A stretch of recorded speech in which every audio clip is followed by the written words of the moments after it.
नमस्ते प्रणाम। आप लोग देखिए, हमारी दीदी हैं गौरी सागर लोकगीत और सागर लोकगीत, इनके चैनल का नाम है, और आंचल लोकगीत अयोध्या। आप लोग इनके चैनल पर जाइए और सपोर्ट कीजिए, साथ में हमारा भी सपोर्ट कीजिए, सुमन लोकगीत अयोध्या। आप लोग सपोर्ट कीजिए, हम लोग भी आगे बढ़ें। और आप लोगों को एक गीत सुनाने चल रहे हैं, कैसा लगा? अच्छा लगे तो लाइक शेयर सब्सक्राइब जरूर करना, कमेंट बॉक्स में जरूर लिखना।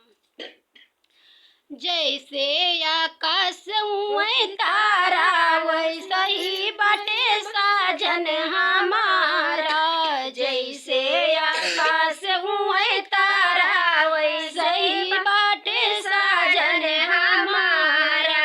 साजन हमारा हो साजन हमारा।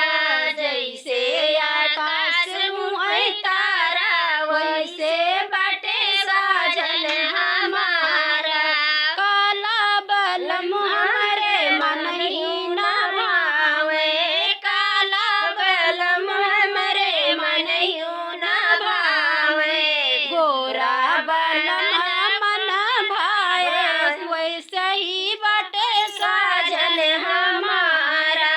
गोरा बलम लगे प्यारा, वैसे बाटे साजन हमारा।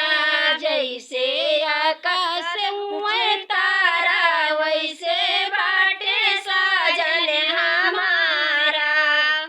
छोटा बलम हमरे मन ही न भावे, छोटा बलम हमरे मन ही न भावे। पतला